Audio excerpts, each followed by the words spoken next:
Hey, welcome to the show. Feeling good with Duddy. That's me. Let's go.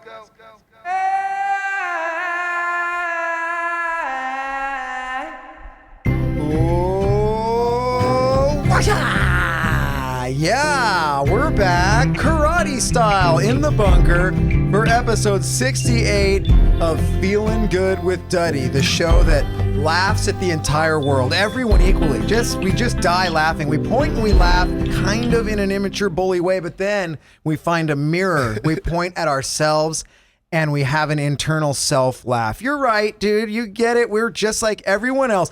We're the best. I'm a barber here in Southern California. My name's Jake B. Let me introduce you to the other half of the show, the namesake of the show, my brother, guitar player of the Dirty Heads, also vocalist of the Dirty Heads, and so many other things. Here he is, Duddy B. Hey, what's up? That's right, episode 68. 68, dude. Feeling good with Duddy. Man. Just trucking right along. Trucking right along. And we just did episode 18 of the Monday Morning Hangover on our Patreon page. That's right. When you go, these guys have done 68 episodes. Where do they find the time? We also did 18 other episodes of other shit. 76, I think. Absolutely. And if you count that's way more than that. I mean, shit. I don't know. Okay. How do we do it? Well, I don't know, but we deserve an award. We do, and we're feeling super duper good today, right, Duddy? Feeling great. Just got back from my vacation. That's right. You were camping. We're in very high spirits here today. We're feeling good. Duddy just got back from camping. I've been surfing my balls off. Tell everyone about your camping trip. You know, you've been waiting for this for a long time because it was going to be a fishing trip. Going to be a big fishing trip. I love going fishing. We go on at least one big fishing trip every summer, and kind of thought this was going to be it, but it wasn't. It was okay before I get into it. It wasn't like I had a bad time. I had a great time, but fishing was not a thing. So 20 kids on the trip. There was 20 it's hard to get kids. fishing There was, done. I believe, 8 families, and within those 8 families, there was 20 kids there. And surprisingly, though, we had 20 kids and not one, like, no arguments really, like no tears unless maybe a kid fell and scratched his knee or something. But like the kids got along great. The kids had the time of their life. This was probably the best vacation they've ever had. This was a kid's they vacation. Loved it. Yeah, 20 kids out in the mountains. You're gonna love it. But it wasn't. It was different. Like we pulled up to the spot and it was like RV parking lot camping with a Starbucks a block away and just people just all up on you everywhere. So that was a little different. Duddy actually last Tuesday, I believe it was, Duddy, we did a Zoom episode for our Patreon page from the mountains. Duddy was sitting in his car right next to the Starbucks telling us all about it. Yeah.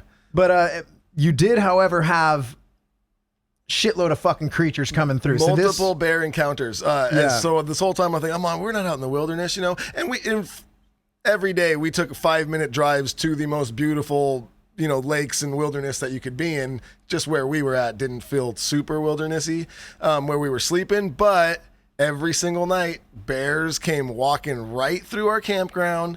I had multiple bear encounters, which was awesome. It started becoming the highlight of my trip. Every night I would just sit out and just wait for bears. I just had a thought. Yes. Now we're going to say it on the show so we don't forget. You still have all the bear videos, right? You said you're doing them on Instagram because last week you were just bear videos was your story. Dude, can we just compile all of them and we will put out Duddy's bear adventure. You have like at least 5 or 6 bear videos, I feel like. Yeah, I have quite a few bear videos, and I'll tell one of the stories of the bears. This was, I think, we'd already been there 4 or 5 nights, so we knew. At this point, every single night, bears will come. Like at this point, we had figured it out. The night belongs to the bears. The night belongs to the bears at this campsite. And we had been sitting out at the campfire, with some of the other, parents and whatnot. And at this point, the kids were already in the trailers. But we'd already seen 3 bears this night come walking like right by our campsite or just on the other side. We'd seen 3 bears already, and everyone's going to bed, and it's just me and my wife. And I'm like, okay, babe, I'm getting tired. Let's go in the trailer. She's like, I'll be in a couple minutes, and I'm like, We've already seen 3 bears. Super brave tonight, of her. Because if I knew, Yeah. if I saw one bear ever, I would never sit outside alone again. Yeah, and she's like, oh, I'm fine. They're not gonna come back by, and I'm like, all right, Right. And I go in the trailer, and like 10 seconds after I get in the trailer, my phone rings, and it's my wife, and I'm like, hello, and she goes, babe, there's a humongous bear like 5 feet from me, and I don't know what to do.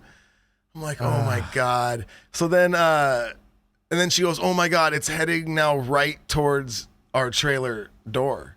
And I look out our window and I just see this massive fucking bear. And my wife's 10 feet from it. She's not far outside the trailer. And so I just kind of like open the door really quick just to kind of like maybe startle it away. And and there's a bag of tortilla chips on this table that's right outside our trailer. And he grabs the bag of tortilla chips and kind of scurries off to the around the other side of our trailer. And at this point, my wife's able to run in the trailer. We close the trailer door, and then we look out the window on the other side of the trailer, and the bear he just lays down right by our window and just eats the bag of chips, and not like scarfs it down. Like he's there for 20, 30 minutes just eating this bag of chips. So I did what any just absolute dipshit should do. I opened the little window and I started throwing ribs. We had leftover ribs from that night. I started feeding it ribs. Yep. And my kids were loving this. They thought this was the coolest thing in the entire world. And so I was egging it on, and my wife's like, babe, you shouldn't be doing this. This is bad, And I'm like, I know, but like, how many times in your life will you have to feed a wild bear some ribs? Did you stare at the bear until it left, or did you guys just go to sleep? No, you just waited. Half an hour checking out this bear. Yeah, I mean, it was 10 feet from our trailer, just laying there. Love it, man. And this bear was huge. It was not like a little bear. This was a freaking 600-pound bear. Like, it was massive. So, and we talked about this a little bit earlier on the Monday morning show on Patreon. So I got like the gist of the story, but there was a couple things that I wanted to know that I did not ask you about earlier. So I'm glad. You said Rachel was out front. Yes. What was she doing? Was she sitting on was there like a bed? She's sitting on a fold-out chair and a bear just walks up? Fold-out chairs, outside the trailer with a little campfire. So she's sitting on the ground. On like little tiny like fold-out chair. And next thing she knows, she just said she heard like a couple sticks crack, and then she like turned her, and it was like, she said it was 5 feet from her. That is the most insane fucking thing ever. Because at that point, she was a little shook up. Like, I can tell she was terrified. When she got in the trailer, she was fucking like, holy shit, that was fucking gnarly. That's a decision by a bear. Yeah. That's all that is. Yeah. She can't do anything. If that bear's like, you are bothering me, it's on. It's on and it's over. One swipe. Holy jeez. And then what did you do? You fed it ribs, Duddy. Attaboy, dude. Well, you know what? The bear did not attack. No. So it deserves at this point ribs. too, I was kind of figuring like, okay, these bears, they come through these campsites every night. They're not trying to eat humans. They want the fucking food. Eating, scraps and looking for people who, don't know how to go camping and just leaving all their food and trash outside, and they eat the stuff. 1,000 nights of campers. If there was people being mauled by bears, I suppose they'd close the site. That's what in my head I'm going. If people were here getting attacked by bears, we'd know about it. At the same time, it's a wild bear. It's a wild animal. It could attack you at any time. Who fucking knows? I love it. Oh, but yes, woods. That was good. That was good time fun. So you're refreshed. You're feeling good. You just got back from the mountains. We're back. The weather's amazing here. I've been having a fucking surf safari of the last several days. The waves have been absolutely firing in Southern California, and we've had a weird summer where the waves haven't been that great and the water has been freezing. Absolutely freezing. Well, tropical swells come in all this last week. It's been like 7 days of super good waves and 75-degree water. So I've been surfing my balls off, and I did see something at the local beach that I loved that I forgot was a thing. And then it made me wonder. I have a question. I'll let you guys know after. I'm at the beach. I'm surfing, and I noticed there's a couple in the shallow water, and they're taking pictures of themselves. They're trading off with the cell phone. They're taking pictures, and every time the dude is getting his picture taken, he's like walking. His chick is walking backwards I don't know if she's filming him or snapping shots, and he's kind of walking at her in a hip hop music like video. Yo, what's up? Yeah, What's up? Yes, what's up? Putting his like the one fist with the other hand over it, kind of walking for. So he's just midday, thousands of beachgoers in his own hip hop video in the water with his chick, and I'm not joking. I was there for over an hour. The entire time I was there, as I walked out into the water, as I left the water, hour and a half, let's say, surfing, they were doing nothing but walking back and forth, trading the camera, taking pictures of themselves, then looking at the pictures and going through them. Yes. I'm in the lineup, Not just good talking enough. with Not good friends. enough. Yeah, just going, oh, that one. And then I wondered, are you even at the beach at that point? No. Are you even at the beach at this? They were at home and they said, Bab, let's go get some beach photos, Bob. Oh my God. Look, everyone takes beach photos. You pull out your phone, you snap one or two. For sure. Living my best life. You like it. I'm a public figure. Feeling some type of way. Travel bloggers take less footage than these two. And it was insane. But I didn't let it ruin my day at the beach. But that was a beautiful thing. So I had another really good thing happen recently. Look, guys, Duddy and I complain a lot and we make fun of everybody and we're dicks, but we're feeling good today and we're bringing very positive vibes. We've already showered you with positivity, but here comes more. Here's something that happened to me. And this is a wonderful thing. And here's, before I even tell you the story, it's never too late. Okay, that's the theme of this story.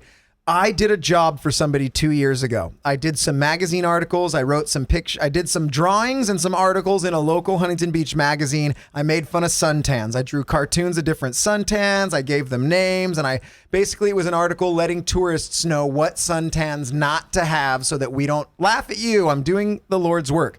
I did it in a local kind of surfy mag for Huntington Beach 2 years ago. I never got paid for it. The editor and I could never meet up. He could never pay me the money. And I do remember him asking me if I had Venmo back then, and I didn't, and I never got it. So I think he tried to pay me, but, lines got crossed and I never got the money. I moved on with my life. No big deal. I finally got Venmo recently, and somebody gave me a payment on Venmo, a mutual friend of the editor of this magazine and I. He must have saw that someone paid me on Venmo and said, there's Jake B. He did those articles for me 2 years ago and I never paid him. So I got out of the water from surfing. I'm already having a great day. I'm surfing and watching people take Instagram photos. It's great. And then I get out of the water. I get back to my car. I pull out my phone and it says, you've got $200. Boom. From Kevin Ash for HBC magazine. And I went, oh! So it's never too late, y'all. And guess what? 2 years ago, I was fine. Everything, there was no coronavirus. I didn't even have a kid. I was just living carefree. All the money in the world, whatever. I was fine. Hey, it's been tough times lately. No work. The barbershops are closed and the $200 comes back to me. So all the positivity, Duddy, that you and I have just been absolutely spilling on this show, it's coming right back. Yep. So it's never too late. And, try to be as good and positive and great as Duddy and I, and things will come back to you in the world. So those are great things, Duddy. Everyone feels good, listeners? Well, and one more great thing, too, before we get into more the great other shit. More great shit, Pile it in Jake. there. Put it in there. And I remembered the date. And I remember why. So Dirty Heads, we have a new song dropping. Why did we not fucking talk about this? Because I jumped the gun and stole your stories. Okay. Yeah, I did. It's okay. We're feeling good. Yeah. We're feeling good. Dirty Heads, new music. We have a new song dropping September 4th. It's the same day as our Supermoon live stream. Boom. New song. And the song, I love this track. It's called Earthquake Weather. And it's kind of about that big earthquake that they keep talking about is going to hit, and California's going to break off and float off into the sea and be our own island. And we're kind of like, sweet, see you later. Yeah, I don't know if that's like worldwide news, but as a Californian or whatever, you always hear about that. Big earthquake, California breaks off, floats out into the ocean. And so you guys are like, good, now we have an island and we can surf. Or California whatever. Island. Yeah. Bam. So yeah, I'm very excited about that. Very excited about, one, the new song dropping, and two, getting to do the Supermoon live stream. So really looking forward to that. Also, really, really feel good stuff, Jake. Dude, oh my God. I can't feel any better. I better start complaining about something before everything gets too positive. Oh no. no time for bad news because it is time for your new favorite show. This is Feel Good News. Play that drop. The world is bad. This is Feel Good News. Bammo. Oh my God, we're back. This is such a good episode. I feel so good. Hey, we're feeling good, and let's just keep rolling with Feel Good News. This is where we tell you things that are going to make you feel great. The world is bad. You heard the thing at the start, but this is Feel Good News. So we have wonderful news coming out of Mount Rainier, and I believe that's in Washington State, okay? There's a super rare Wolverine sightings. Wolverines were thought to be extinct in this area, right? They'd been gone. Wolverines are wiped out. Everyone's devastated because we love X-Men. But there is footage. Can we scroll up a little, Luke, on the board here? I want to see this little footage. I'm scrolling up the article, guys. Oh, yeah. Oh, this is so fun. So it says Wolverines are back in a family way. And there has been an image recorded, actually a little video of a Wolverine family, a mother nursing the young. And this tells us that there are Wolverines. They're back. They're mating. They're creating. Wolverines are back. And this could mean, we've talked about if ghosts were real. Well, now we know that Wolverines are back. So does this mean the guy with the laser beam eyes coming back? The X-Men Storm is there's so many possibilities now there's just going to be here. a bald guy in a wheelchair. Yeah, we know that those aren't real. Now, please, God, bald and wheelchair? Come on, life wouldn't do that to some. But yeah, Wolverines are back, and dude, what a beautiful thing, right? Because we love animals on the show, Duddy. Yes. Do we love anything more than animals? We've talked about it. Nothing makes you feel better than when an animal likes you.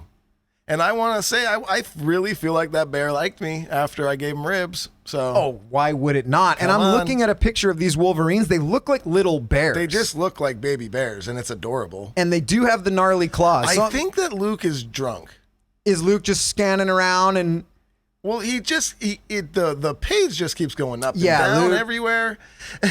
Yeah, we got a new thing in the studio too. Let's explain to everyone. We're having so much fun. So when Duddy and I would do all of our stuff, usually we just have a little whiteboard and we kind of write just the segments that we're going to do today. Because I'll come and go, hey, there's a song that's pissing me off, man. This song sucks. And we have one of those today. So everyone get ready.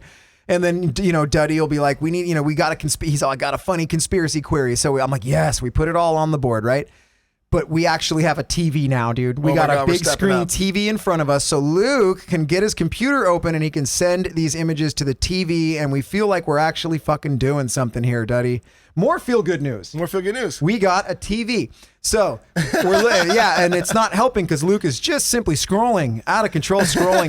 But anyway, we're looking at these images of Wolverines. They're adorable, dude. We're so happy they're back. Look, don't approach them. They do look horrifying and they do look like they'll murder you, much like the Wolverine that we all know, the X-Men Wolverine guy. Yeah. He'll murder you. Yeah. Right? Well, everyone knows that. Yeah, he'll murder you. Yeah, he's a murderer. And so anyway, good news. And this is kind of a superhero episode of Feel Good News. Yes. And so we're going to keep with another feel good kind of superhero another thing. One? We're going for another story? You got story? it, Duddy. Let me tell you about this. There is, in Santiago, Chile, we love it there, by the way. Oh, my favorite place. I think we're the number one podcast in Santiago, Chile. We're the number one podcast everywhere. Okay. And then Chile somewhere. So sure. Okay. This is amazing. A face masked Batman character is bringing food to the homeless and has been for a long time all over Santiago, Chile. He is an actual superhero. So we have Wolverines are back, and now we have more proof. There is a Batman. He's in Chile. He's bringing foods to the peoples, Duddy. How do you feel about this? Well, at first I was like, holy crap, that's amazing, right? Mm-hmm. And it says that, he's out there and it's Batman and he's wearing a mask, to protect the people from the COVID while he's doing it. But then all of a sudden my brain went to, well, aren't bats how we kind of got into this whole problem in the first place, Jake? Oh, shit. Is that true? You're right, isn't it? I mean... It was that. Is that it, Luke? It was bats and some sort of wet market? Someone ate a bat, and now the whole world shuts down. So what do? We have bats serve us food? Oh, fuck. And we have the Batman movie coming out, too. So they're simultaneously telling us that bats are causing the pandemic, and then also sending us all sorts of bat info. But this is good news. Look, the streets of Santiago, Chile may be a long way from Gotham City, huh? but among its citizens dwells a true superhero. Far from being a fictional crime solver, he's a real-life hunger fighter who distributes food to the city's homeless population on a regular basis. Duddy, this is, in fact, Feel Good News. And this is all coming to us from goodnewsnetwork.org. It's not a lot of research on the show. We've talked about it. We literally found a website. They have good stories. We just see what's on there, and that's the show. We're revealing too much, probably, right? People thought we dug deep, and I'm telling transparency on Feel Good News, guys. But Duddy's saying that this guy, what are you saying? That he's distributing, are you saying, Duddy, that he's distributing the virus? No, I'm not saying You're that. not saying that. I'm just saying this is Feel Good News, after all. It's just quite odd to me that a bat is serving people food when... Dude, that is funny. I did not think of that at all. The more you say it, it's absolutely hilarious and funny. But Feel Good. But he's doing a great job. He's doing the Lord's work. He is. He's out there. He's working hard. And you know what? He's not the bat that started this. No. So we can't just like blame every bat in the world now for this, can we? You know what? Let's end on that kind of point and let's drive that home, because a lot of blaming going on with a lot of blaming going on. You see one thing that does something and you go, all of those things do that. And you just hit it on the head, dude.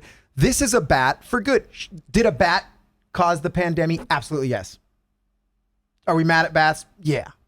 But not this one, dude, because this one's handing out food to the homeless, and not all bats are bad. And I can't wait for the Batman movie. Side note, the Batman trailer dropped. I watched it 20 times. Really? And I just want to say, the second that they announced that Robert Pattinson was going to be the new Batman, I said, perfect. I fucking love it. And everyone laughed at me.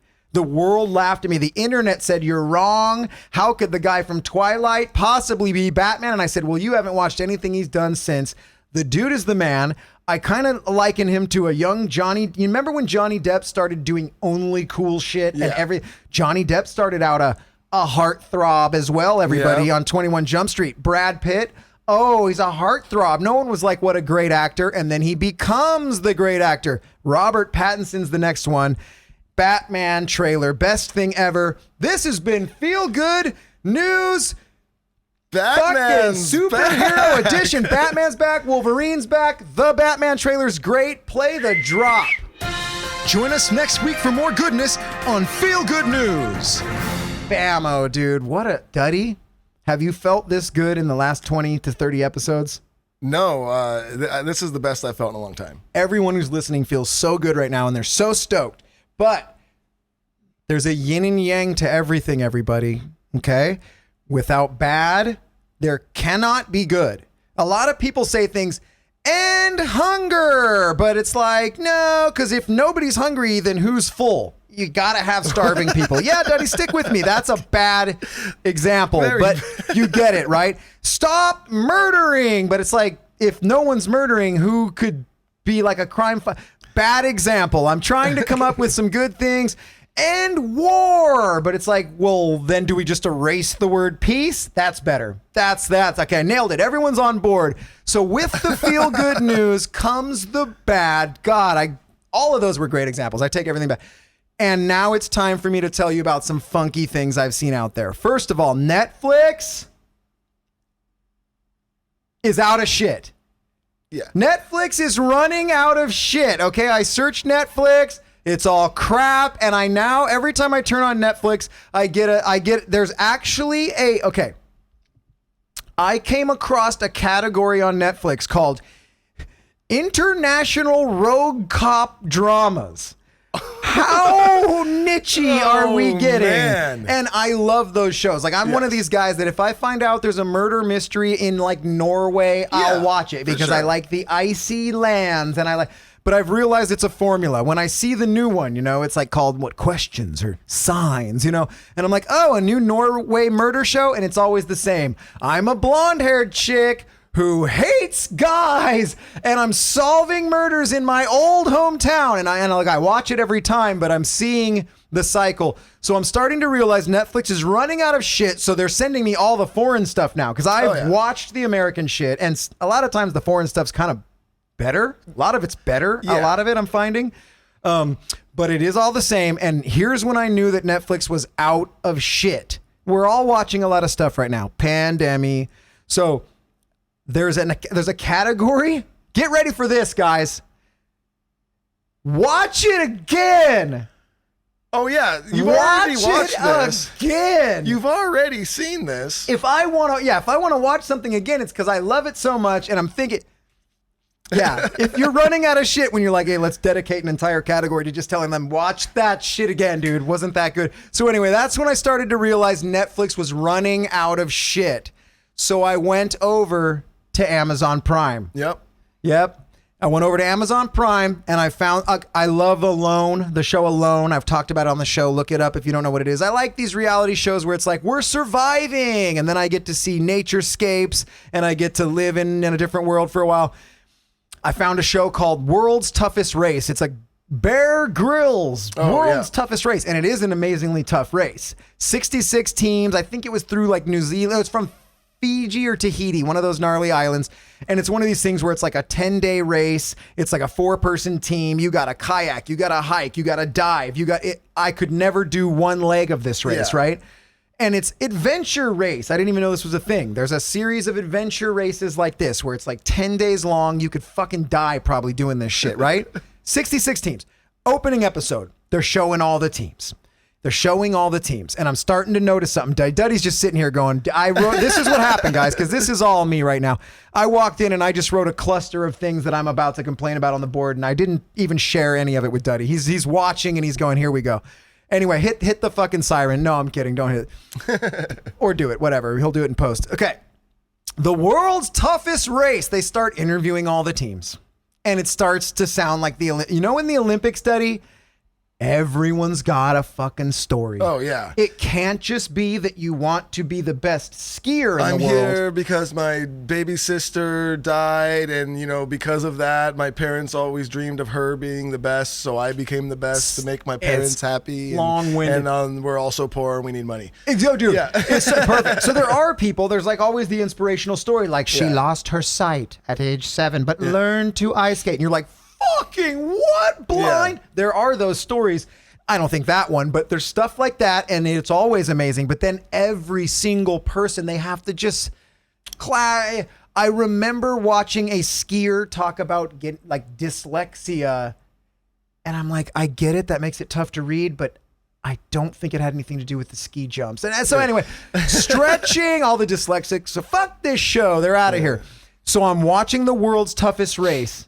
The first team they show, Team New Zealand, #1 racing adventure team in the world. They're all like, we're here to fucking win the race, and we're going to win. It's going to be a fucking cranker, and we're going to win it. And I'm like, yeah, dude, hell yeah, dude. And then it starts going to these teams where it's like, it's our first time trying this, and I'm here because I was there was like the army team. We were wounded in battle and we're here. So that I can almost get on board too. You guys are tough. You were wounded. You're here. And then it gets to the third person. I'm a mom and we're here to show that the moms get, okay. Okie doke. I love that you guys are all here for your personal reasons, but this is a race. I want you to, this is what it should be. Why are you here? Oh, I'm here to win the race. I'm in a race. I have a team. We've worked hard. Lots of money. I'm here to win a race. Every single fucking team. Besides the New Zealand, they're there to fucking win. Yeah. No wonder they're probably going to win every single thing. And there was actually this team, this Indian twin sisters. They were badass. They were like, we're here to fucking win. One of the sisters even said, I guess they announced that her twin sister was the captain. Oh. The other sister's all, I don't even know why she's the captain. I should be the captain of this team. I'm like, yes, there we go. That's my team right there. You guys, Olympics, here's the deal. We've got an Olympic skier, and why are you here? It's not to fight anything. It's not to show anything, a light on any. You're here to win a gold medal. Show up to win the race. I don't need any more side stories. My heart can't go out anymore. So I'm searching for shit, Duddy, and I'm finding shit, unfortunately. Yes. So Netflix ain't got shit left. Although I did watch, I think it was called Murder Inc. or something. It was called like New York versus the Mob on Netflix. Great series. 3-part series. That. So they got that. But other than that, they ain't got shit. World's Toughest Race. Guess what? I'm going to tell you this right now. I've watched 2 episodes of this and I'll finish it. All of the teams that are there for some other fucking reason, they're all going to get their ass kicked and drop out. If you're not there to win the race, your head's not in the game. An MMA fighter, right? Oh, yeah. What are you going in there for? I hope to knock the shit out of the other guy. Because if it's there to raise awareness about fucking kittens without ears, it's over, dude. You got killers in there, dude. Okay. Oh, boy. World's Toughest Race. Wow, Jake. Anything else? No. I mean, Duddy, are you feeling good? I'm feeling This is good. a feel-good episode. Now let's get into everybody's new favorite thing, guys. You guys know all about it. I got a surf van and I realized that local radio still exists because every time I turn on my van, the radio pops on. I have it tuned to K-Rock, our local alternative station here in Southern California, which I gotta say is the best station ever, okay? I'm gonna make fun of them right now, but know that they are the best station, dude. They've played my shitty band and our shitty songs. They paid like not. I listened back and I'm like, that was like it was like an okay song that my band thought was dumb. They played it for us. They gave us a try. They broke the Dirty Heads. So forever grateful to K-Rock. They're number one.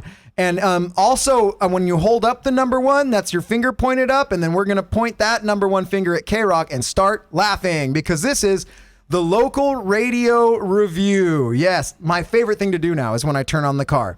Everyone's been doing it across the country, right? I started Red Hot 182. You turn on your local alternative station, you will hear Red Hot Chili Peppers or Blink 182. Yes. People have been sending us pictures and videos of them doing this, hearing this, and it's awesome. It works. It's great. Okay. Now my new favorite thing is the DJs. You've got the morning show. The morning show is now Stryker and Klein. It used to be Kevin and Bean. Everybody remembered Kevin and Bean. They were great.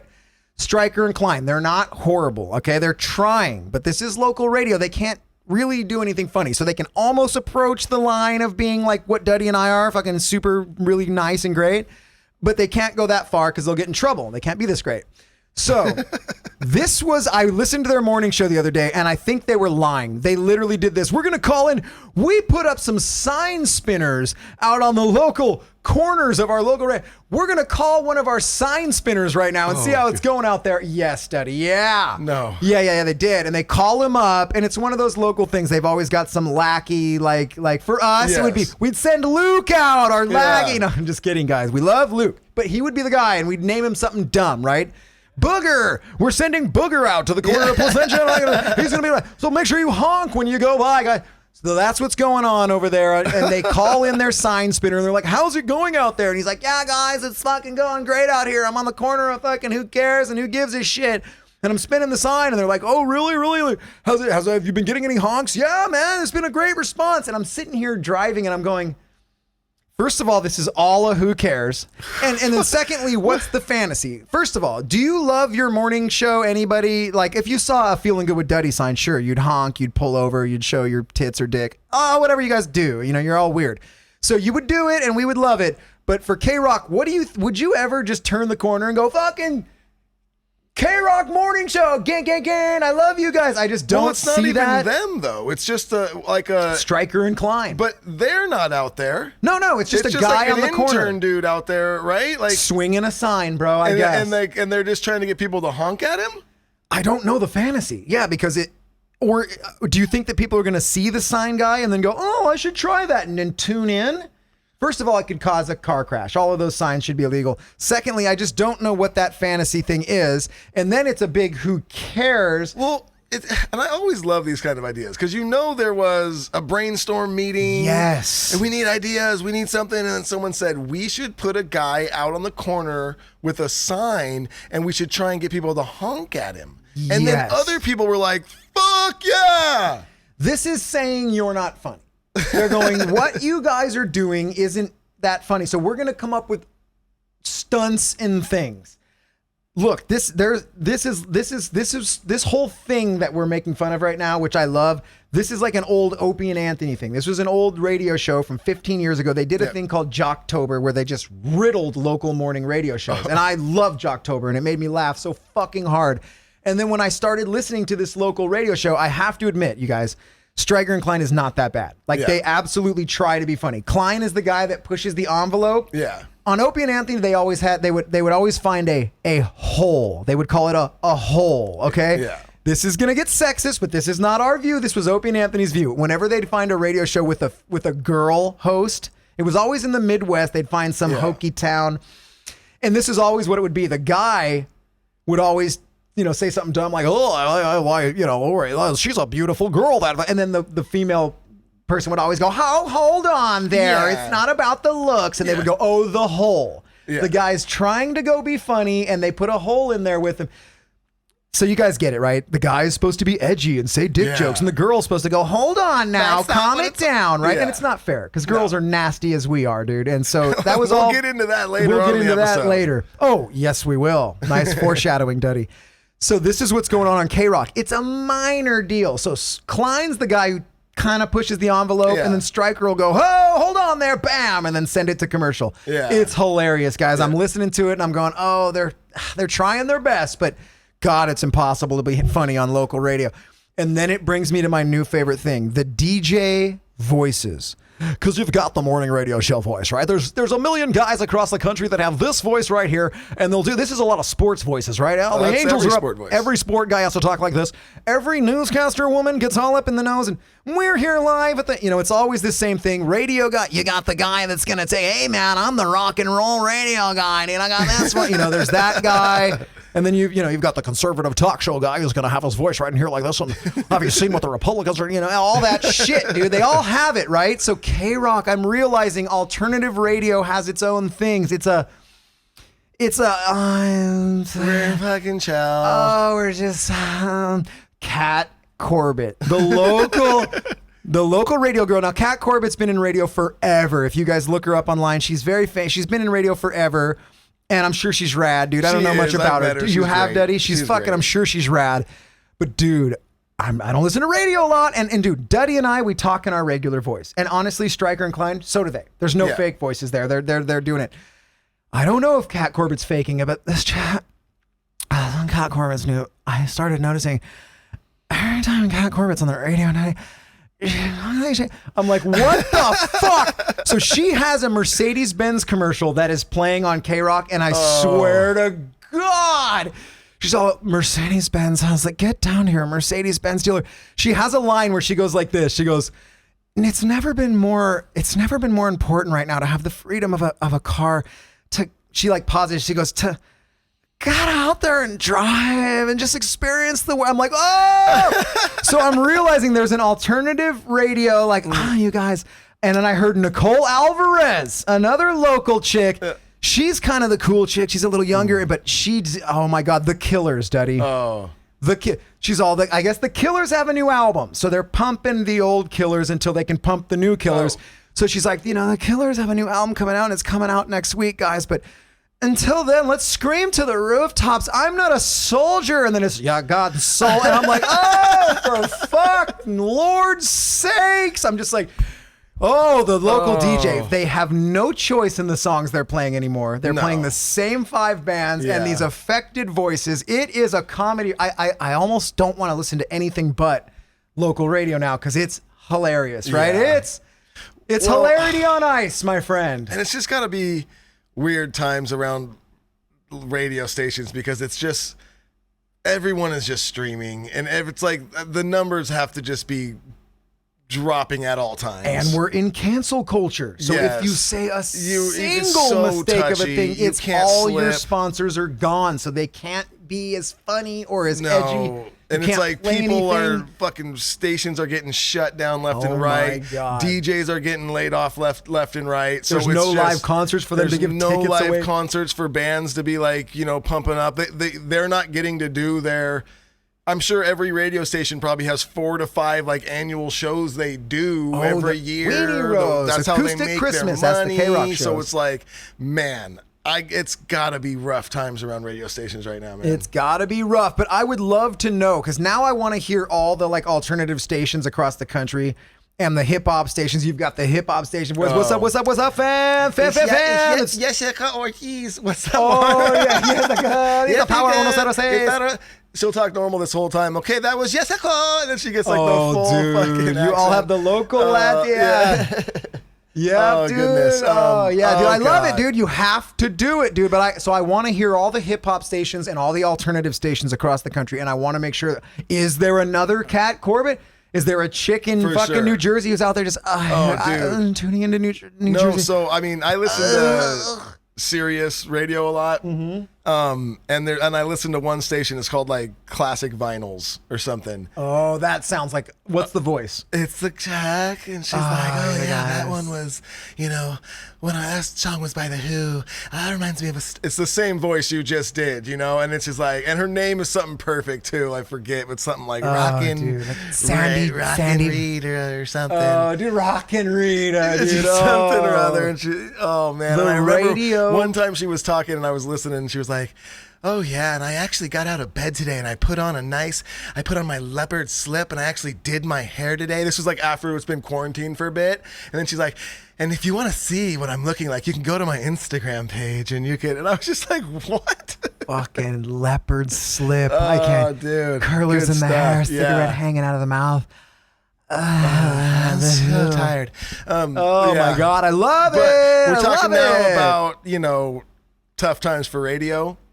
Yep. Let's go back to a time when radio was just killing it with this week's conspiracy query. Oh, Jack. Duddy, what a segue, bud. Let's get into it, dude. Are we feeling good out there? Everyone's feeling great. Listeners, they all said that's unanimous. They're feeling great. Duddy, you got a query for us, and this one is in the world of rock. This one's in the world of rock and television, and I gotta be honest, I didn't know much about this guy till we came in here today, and we were looking for the query, and I think Luke brought it to the table, and then Jake was like, "Oh yeah." Luke sent us guy- this query a few days ago, and I was like, fucking absolutely yes, we're doing this because this is hilarious. And Duddy goes, "Who the fuck is this guy?" Literally, Yeah. we presented it to Duddy. He's all, "I don't know this guy." And then we showed him the guy, and he's all, "Yeah, dude, we're doing this We're one." doing this. So this is you guys remember, these are conspiracy queries. Oh, yeah, let them know what this is, because they don't These know. is not a conspiracy theory. This is a conspiracy query. So I'm you made asking this you- up, Duddy. I did not make You this did up. not. I simply heard it from you. But you believe it? You co-signed this happened in your mind? I'm not saying You that. don't know that. Okay. I'm just asking. This is a query. I'm asking you, do you believe in conspiracy queries? Okay. So well, this fair enough. conspiracy We're off query the hook for is everything. that the wild theory that Andrew WK doesn't actually exist. Andrew WK. For those who don't know Andrew WK, he had one big hit single, Party Hard. Party Hard. Let's get a party going in When was this? 2001. I liked the song. It is a cool song. Duddy was like, never heard of it. And then we showed him the song. He's like, okay. And then we showed him the conspiracy query. And then we showed him some other things. Let's all go through this, Duddy. So let him know. Okay. Andrew WK. So Andrew WK. He had a big hit single. He had a big hit single. What He had in 2001. He had a big hit single. He had his own show on MTV that was Your Friend Andrew WK. That was the name of the show. So he had his own show on MTV. He had So the early 2000s were great early for 2000s. him. Well, and Dave Grohl is the one that helped break him, right? So he's got like celebrity backing. Mm-hmm. He's doing great. He's got that song, that Party Hard song, that was like a #1 hit for a bit. I don't know if it was a did #1 get hit, some but it was a facts. banger. We did get some facts. It is actually the Go ahead and tell him, Duddy. I mean, you guys should all know Andrew WK, and this is why, Duddy. It's the 89th best hard rock song of all time. Number 89, dude. You Coming guys, in top hot. Hund. Top Hund. Andrew WK. Party Hard. He has a big hit song in 2001. I'm gonna go ahead and just go out on a limb and say this because I just heard the song today, really for the first time. I don't know. I maybe have heard the song before. I'm sure I could find 90 songs that are better than this one. I'm sure of it. Dude, tell the people the theory because they're on their. We so are there's a over theory explainers. now. Everyone always Yes. fucking yells at us for that. Fuck There's all a of you. theory that it was regular Andrew WK all the way up until 2005. And then from 2005 on, it's a completely different man living as Andrew WK. Yes. And here's something too that'll make you even go, huh? Because I found this out while I was looking through this, and I said, well, when did his show on MTV start? Well, it lasted one season, and that season was 2004. Wow. And then it ended. Why? They don't say, but maybe because it's a different fucking guy.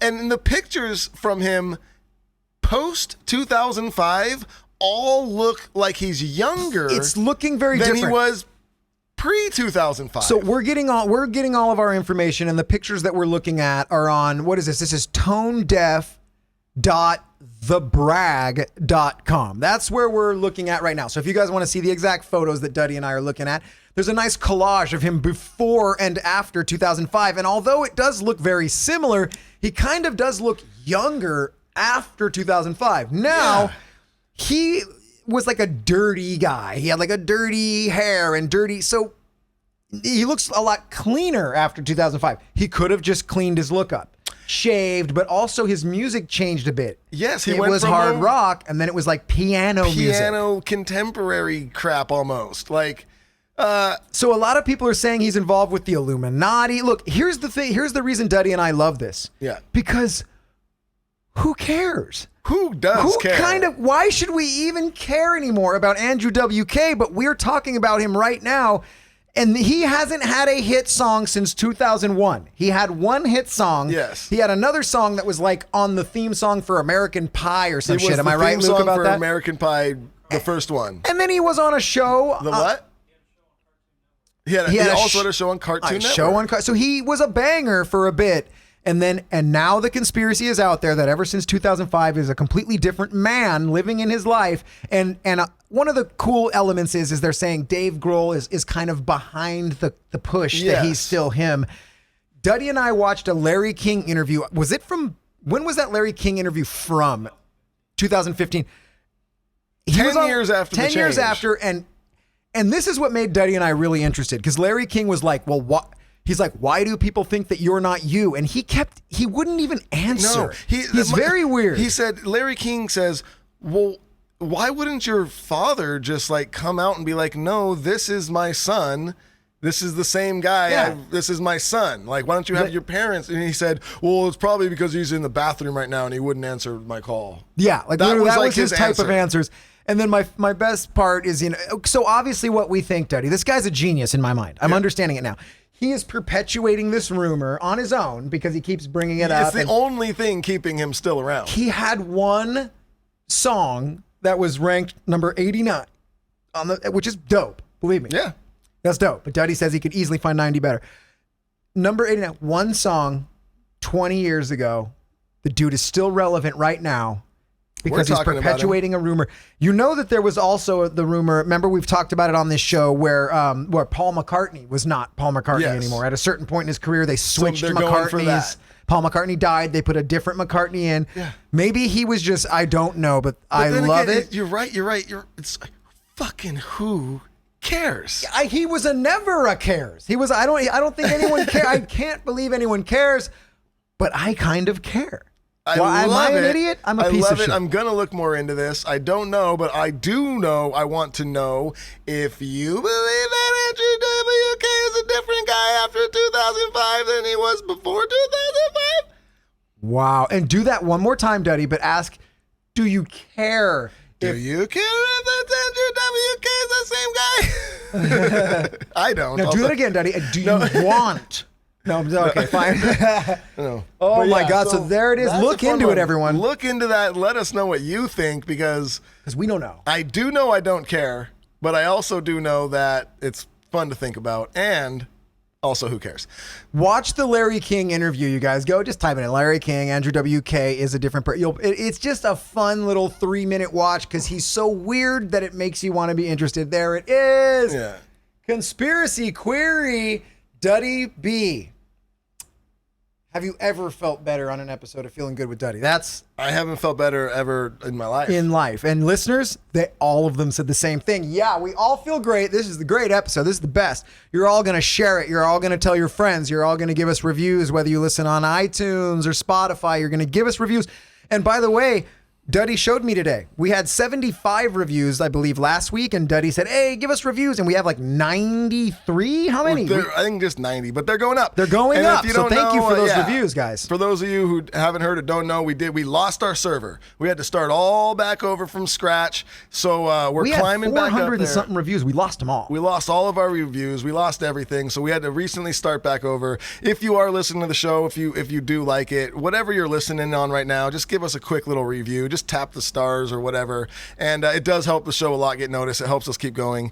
So big time. And write us a message if you want. Yeah. Okay, that's just a quick little thing. That was quick, and that was just a little thing. But Duddy, you wanted to keep it in the songosphere, right? This is beautiful. We set this up because we just talked about Andrew WK. Yep. He had a big hit song, Yep. and we've got someone else who's got a big hit song. Oh, who is it? So pop up all the things that we need because here it comes. It's your favorite segment. Luke, hit the fucking drop. This song suckity-doo. Oh, we're back, everybody. We are back. We're back. Movies are back. Okay, whatever. We're here. It's this song sucks. Now listen, I don't even think this song's the worst song ever. Whatever, the song sucks, but it's pretty bad though. It's pretty bad. It's a big banger, and we're about to dissect it. It is WAP. It is Wet Ass. Mom and Dad, plug your ears. It's not our fault. We didn't write the song. Wet Ass Pussy is the name of the song by Cardi B. And what's her homegirl that's on here with her? Megan Thee Stallion. Megan Thee Stallion. It's Cardi B, Frank Sky, and Megan the Stallion.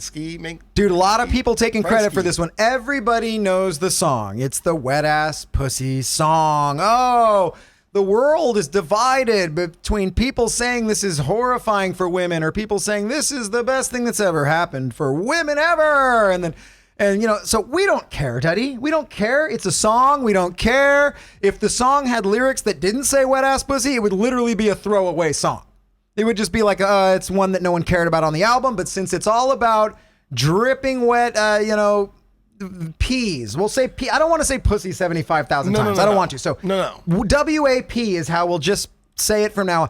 The song is all about the singers, which is Cardi B and Megan the Stallion.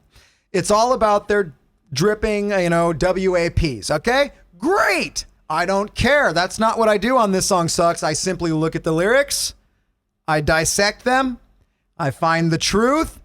Non-biased. If you love the song, you're the best. If you hate the song, you're the best. Everyone wins, right? Let's get into it. Are they whores? Sure. The song says it, the very first line. I'm looking at the lyrics right now. This is how the song starts out. Whores in this house. There's some whores in this house. There's some whores in this house. There's some whores in this house. So they're in a house filled with whores. I love it. Whorehouse. Awesome. It's the oldest profession known to man. Brothel. It's a brothel, dude. So I respect it. I love it. Good for you. Here's where I start breaking down the song. Okay. Opening line. I said certified freak 7 days a week. All right. I love it. Because I'm a barber, Duddy. Yeah. I'm a certified barber. Certified barber. I went to school. I got a license. Yeah. It lets you know that I know how to cut hair. Yeah. Not only do I know how to cut hair, I've done the proper training. The ethics, the cleanliness of it all, the sanitation. I'm certified. I would much rather be with a certified freak than some hood rat ass freak who could have God knows what type of diseases. She's a certified freak. I'm assuming she has regular testing. She probably absolutely uses condoms. She's a certified freak. Yes. If I cut hair, I'm using all the safety measures. I assume Cardi is too. So right out the gates, I love it. She's letting you know. Certified freak, 7 days a week. She works hard, dude. How does she no days off. How does she have time for make all these great songs? Dripping wet, dude. Certified freak, 7 days a week. She's the best. Cardi, I love you. And What's the next line? What's the next line? line? And I do like Cardi a lot, by the way. That's what I kind of think she's hot. Dude. Yeah. She's weird as fuck, and she's hot. And I think Cardi would like me. Yeah, I do too. I think if Cardi and I met, too. we'd probably be together. Like, she'd be like, I really, she'd be great. And if she hears this, she'll be like, I like this guy. I like you too. You're certified. I love it. All right. Certified freak, 7 days a week. Wet ass pussy. Sorry, mom and dad. Wet ass pussy. Make that pull-out game weak. I know what she's talking about. Yeah. The pull-out method. It's so good that you won't even pull out. Right. And it's like, okay, so it's a song. She's taking liberties. I know she's a certified freak. You don't need to pull out if you're using a condom. So we're already getting off wishy-washy on line 2, but I like it. But here's the thing. I do push back on that. I would think that a dry AP would make the pullout game a little weaker, harder to do. Way harder. Dripping wet, Yeah. slide right out, assisting the pullout game. So she's certified. I can't take that away from her, but I don't know that she studied hard because I would think the wetness would create an easier pullout game. She should be using a condom anyway. I might report her to the Board of Health. I just don't know if I want to take away her certification yet. I'm still on board. She's a certified freak. I love it. She's got a WAP. All right. Make that pullout game weak. Okay. Yeah. She's letting you know. You fucking with some WAP. Give me everything. You got this WAP. All the stuff. All right. Beat it up. Catch it. Charge it. She's telling you what to do. And I do like this too, because we're in the Me Too era. Yes. A lot of guys out there, first of all, be super careful. Don't just go touching anything without totally asking. And this is a letter that's saying, we're good. She's saying, put it in there. It's wet. Come on in. Park the car. Park the Big Mac in the garage. Park the Big Mac in the garage, I believe she says. And it does show a Big Mac get gobbled up in the video, I want to say. So I like it. She's certified. She's putting it out there in writing. It's on. We're good here. There shall be no Me Too. So I love everything about this. Here's where I'm going to blow everyone's mind with the Duddy, do you have any thoughts on the song thus far? I got to be honest. This song just blows my mind. This is another one, you guys. Duddy had not heard this song. I heard so much about until this morning. I heard so much about it. And a lot of it where I was here, I was out camping and stuff. And I was just like, oh God, I don't give a shit. And then I heard the song this morning and I was like, oh yeah, it's exactly what I thought. It's fucking terrible. It's one of those songs. Look, we're in a time in the world where if you just say something horrifying and gnarly, you shall get news on both sides, and you shall win. You know what? She put out a song called "Wet Ass Pussy," and I guarantee there's people out there going, "She's so strong and brave for this." No, that's exactly what's happening. So half the country, it's the bravest, greatest thing of all time. And the other half of the country, she's a piece of shit, and what's happening to our society. Both of them are wrong. It's a song. It's a fucking song. It's a who cares. It's a song, but cool, and they're both wrong. So anyway, so it's just a song. And here's another thing too. Those are your thoughts, Duddy? You're good? Because I'm gonna get into I'm gonna start to blow some minds. Yours, because blow the minds, because I didn't know much about the song till today when I came in and read the lyrics and went, holy crap. I could go through all the rest of the lyrics. You all get it. It's just a lot of different takes on how wet her pee is and how big the things that can go into the pee. And what she might do when on the P and the D and everything's wet. You got it, dude. It's very straightforward. It's a very straightforward song. It's just the same beat the whole time. Not much changes. They say gross shit out the back door. I don't really have to do much. I'm not going to try to be nice to you. I'm not going to do anything around the house. I'm not going to help. I don't give a shit. Just bang my wet ass pussy. Right, and I shouldn't have to because have you seen the drippiness? Because of my pussy, I'm not going to do shit. And fair enough, dude. She's putting it out there. If you come into that, it's on you. So I'm with Cardi on this. Yeah. I will never say a bad thing about her. No. Actually, her first album that she put out, she fucking kills it. I liked it. I listened to it a bunch. It was a good album. So I know that this is called "This Song Sucks," and I know that I'm not saying the song sucks because it's just a song. Hot take. It's just a song. Everyone else shall cry. Not here on Feeling Good with Duddy. It's all about feeling good. But I will blow your minds now. Okay. Just because the P is W does not mean that it's good, because she doesn't say anything about the size. So the P could be so W'd out that it's just splashing on the floor, but it could be as big as a house, meaning who cares, right? I could do a song called My Hard Ass D, but if it's a 1-inch D, you see, so everyone's like, oh yeah, that means it's so good. Well, no, it means it's wet, but it could also be huge. So keep that in mind when listening to the song. That's all I'm saying. I don't want to ruin the song for you, but now I'm going to blow your mind because every single one of you are wrong about what you think this song is about. You all think that she's talking about her vagina. Right? Everybody listening, answer this. I'm going to ask you. Do you think she's singing about her vagina? Quickly, yes. I know you all wanted to pause and go, well, wait a minute. What's he proposing? Shall I read? I got it. Don't hurt your pretty little brains. I've done the math. Okay? It took me a few listens to figure this out. She's talking about anal sex. She's talking about her ass pussy. Her back pussy. Yes. And everyone thinks she's saying wet. This goes to Duddy's theory. There's a guy named Hugo. Oh, no. Every single time you hand him something and you go, here you go, he will never know if you said, here you go, or here Hugo. He will never get to know that. No. Is she saying my wet ass pussy, or is she saying my wet ass pussy? She's calling her butthole an ass pussy, and no one in America has brought this up. I'm the first one. I'm the only one. I'm the best one.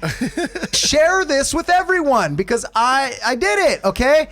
And when Cardi hears, she's gonna go, He that figured motherfucker. it out. It is an anal sex anthem. There it is. Wet man. ass. It's a take away wet. Oh. My ass pussy. It's an ass pussy. It's an anal sex anthem. Duddy, any closing statements? I mean, is she Mormon? And this is like a way that you can get past the whole like pre-marriage, sex thing? Oh no, a lot of people don't know that about Cardi B. Never had sex. Yeah. Yeah, So everyone's calling her a whore. Well, and that's, slut. I hear that's a big thing in the Mormon community is like anal because it's not really breaking the law. Yes, and we don't want to say that all the Mormons do this, but all of the Mormons do side sex things, and they think they're tricking the Lord, is what they think. This is a Mormon song. This, I think she's Mormon, and this is about her ass pussy, her my God. butthole.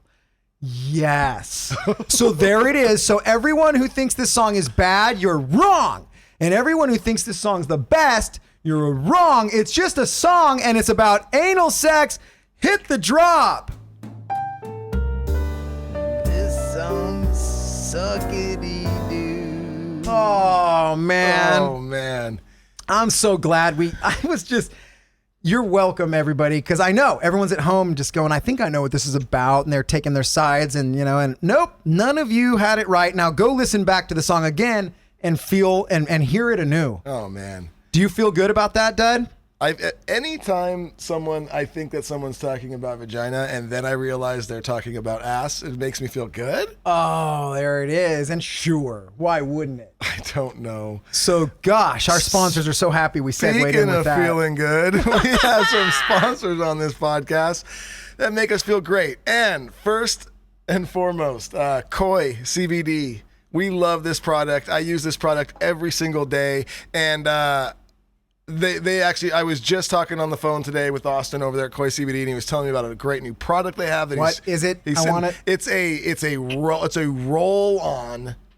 It's a roll on CBD. It's got the menthol icy hot vibe going. Oh, all you ravers out there! 500 milligram CBD menthol roll on rub. He said that this thing works amazing.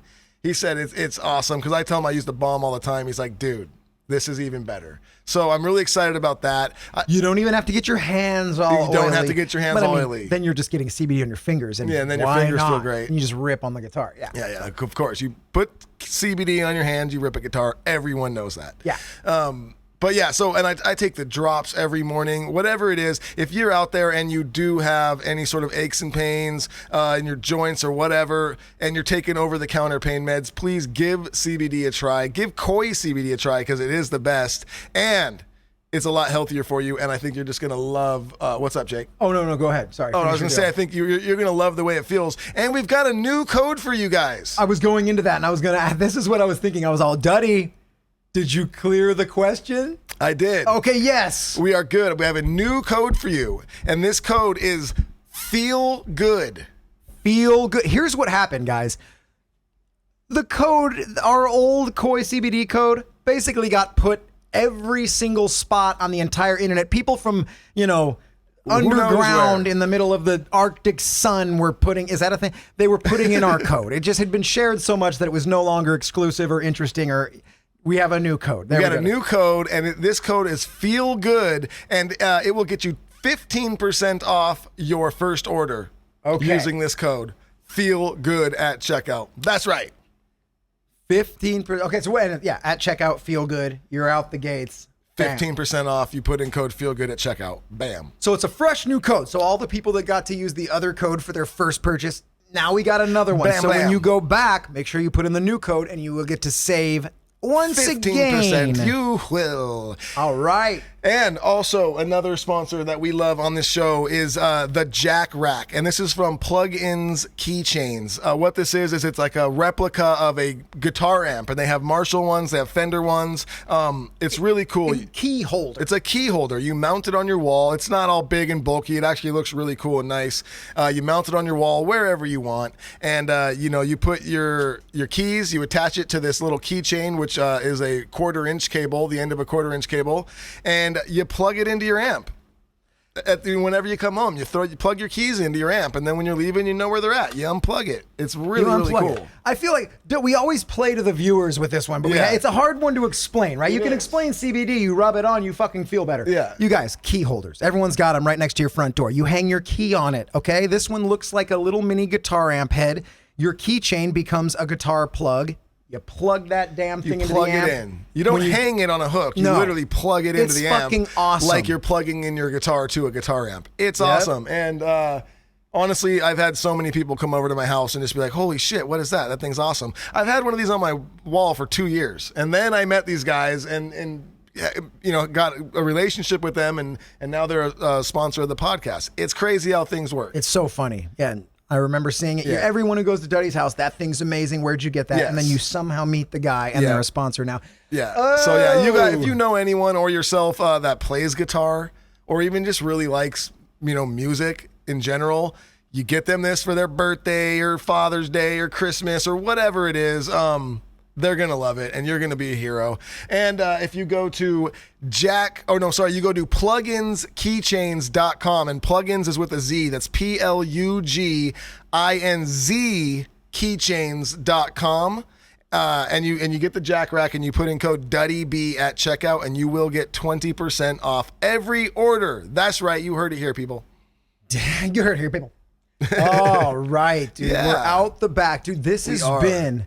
I do want to say one more. You got too, more Jake. stuff? Just a quick one. Over at cutlassbrand.com right now, we're doing a cool little bundle, and it comes with autographed mystery hat. I'm going to autograph all these hats that come in this bundle. I'll autograph it on the bottom nicely so I won't ruin the hat for you, but I'm going to sign these hats, and then they also come with we made new Cutlass face masks, really cool. They're just a little hourglass on them. They're nice and clean. They're awesome. And then it also comes with a limited edition Cutlass, what do they call them? Those lapel pins or whatever, like a little pin, the pins, the collector's pins. Oh, yes, a fucking ceramic pin. Ceramic God pins, dang it, there's a word for it. Yeah, there's a word, and this pin's really cool. It's like a gray guitar pick, and it's got the Cutlass logo on it, and then it also has my signature on it. So you get the hat, the signed hat, you get the collector's pin, you get the face mask. And it all comes together. And I think it's like $35 or something over at cutlassbrand.com right now. Check it out. And why don't you, and we'll just do a quick plug on our Patreon. Of course, if you like our show, if you like what we do here on Feeling Good with Duddy, the best way you can support us is go on over to our Patreon page. It's $5 a month. It helps us, get new people to help us make this show better. And what we do is we do a show every single Monday that only goes out to our Patreon listeners. So if you want a bonus show every single week, and it is a different show than this, we have unique storylines and stuff that we really only share on Patreon, and we do a lot of Q&A over there. Go on over to Patreon, Search Feeling Good with Duddy, sign up, help us out, and we'll give you extra content. Thank you so much. All right, enough of us plugging and plugging. We've plugged. But now actually, it's you know what? time. I mean, we are getting into the Q&A now. Oh, yeah, and guess what? All Joining of the up questions that we Yes. answer on these Q&As, they come from our Patreon members. So if you do want to ask me and Jake questions, have us answer them on the show, sign up for our Patreon. This is the time We'd to love do hear it. from you. So play that Patreon, or I'm sorry, play that questions drop. Questions. Woo-hoo-hoo. Ask us any question you want. Ooh. We're back, Duddy. We played the questions drop. Everyone's like, questions. Everyone's favorite drop. It's a great drop. So let's get into it. Do we're we have a gonna get shitload of into it. questions, We've right? got some questions. Well, we had a shitload of questions, but we answered a lot of them on the Monday Morning Hangover On our that we Patreon did show, earlier, yes. and now we're going to answer the rest of them right now. Okie doke. This is a long-time listener, not first-time caller. Sarah N. T-Bird says, Oh, yes. we've got double hurricanes cranking out here on the East Coast and massive wildfires spreading on the West Coast. If you had to evacuate your homes, what irreplaceable stuff would you make sure to take with you?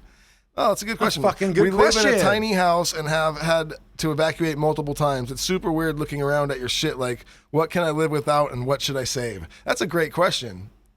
I mean, I think the obvious, which I think that's just does. First, well, obviously you're bringing your wife and kids, Yeah, but yeah. like my fucking pets. Boom. First thing I'm grabbing is my pets. Like everyone always says, photos. Yeah, I mean, but now so it's many like photos so are on your weird phone now. Yeah, they're nowadays. all on Yeah. the fucking phone and they're all in your cloud. But look, if you've got some old ass ones, of course, all the of course shit. I guess let's past all the of past course all shit. the of course shit. What do you I- grab? Guitar. I'd Is there grab a special guitar. I'd yeah? grab for sure. I know there's one guitar that I would for sure grab.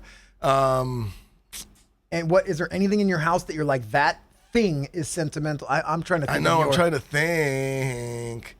Man, it would have to be something small, I suppose. Because what are you I gonna? got like I guess I have like a box that's like have all my like kids like memorabilia shit from when they were really really young. Yep. I'd probably try and grab that.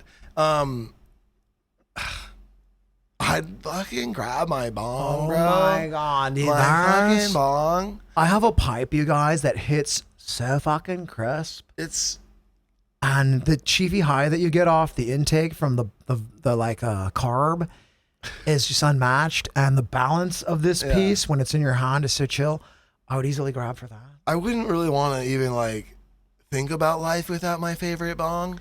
I have this killer spatula that I don't know. I don't God know. damn it. Good question. Good We question. I wish I suck. had better answers for you. Feeling good. Do you feel good, Duddy? Okay.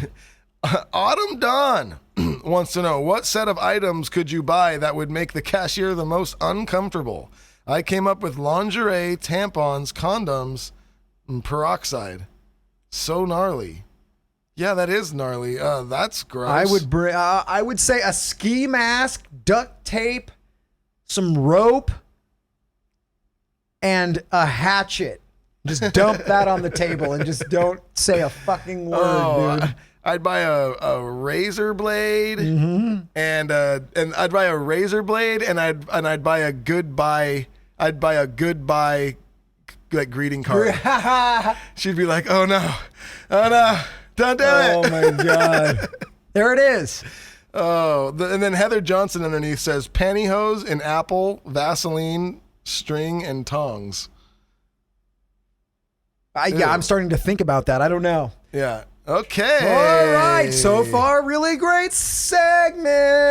Okay, I'm gonna let you and ask two questions, Sarah. Sarah T-Bird's asked another one. She says, when you say you're doing a writing session with someone, what is the process behind that? That's actually a good question because we've talked about like, oh, I have writing sessions today here or whatever. And that just means, honestly, I'm just meeting up with somebody else that also writes music and just to kind of see what we can come up with together.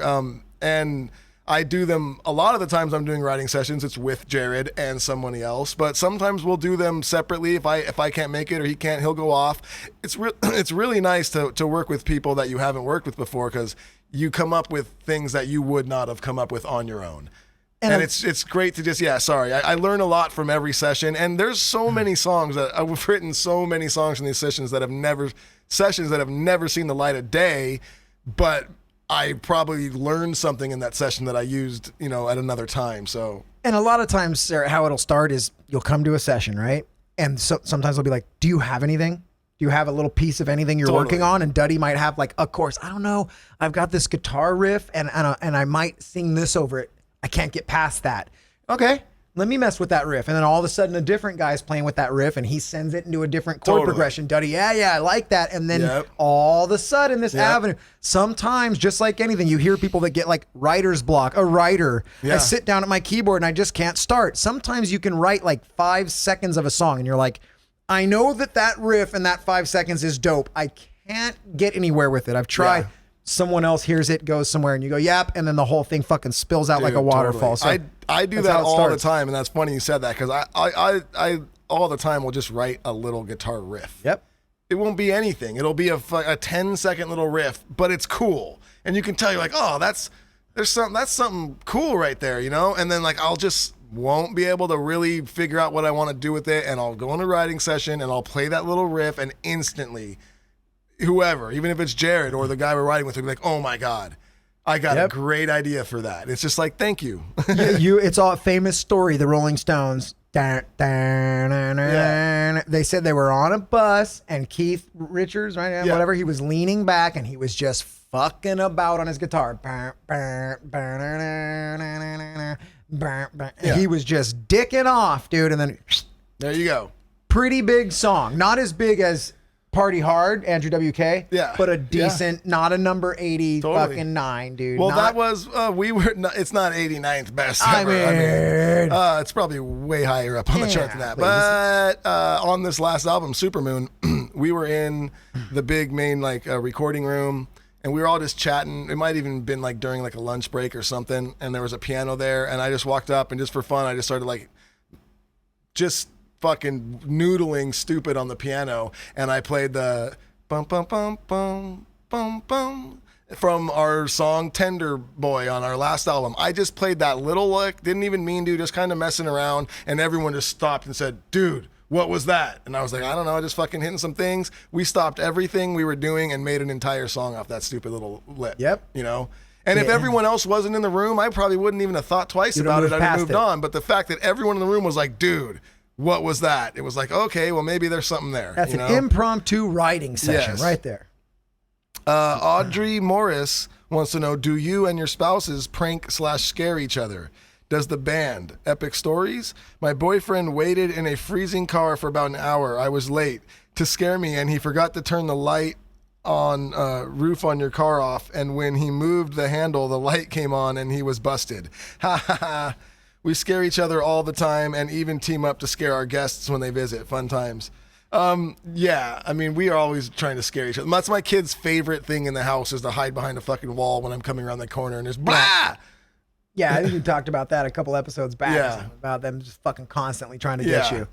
One thing me and my wife were doing with for a while is in our last house we had our sink faucet was one of those where on the back of it there's almost like you press in a little button and the water sprays out. Oh no, sorry. It's a faucet going in, but then there on the side, there was another little faucet you can pull out and spray around, and that was facing straight out, but you had to press the button in on the back of that one for it to switch from the faucet going into the sink to the spray one. So I would all the time just put a little rubber band around that one, so when she would turn the faucet on, it would just spray the shit out of her. Well, that reminds me of a couple funny pranks, so good question, because now you're reminding me, oh yeah, there are little pranks. Not so much my spouse. So we'll go out of that. I don't really prank her too much. But at the barber shop, this was a funny thing we used to do all the time.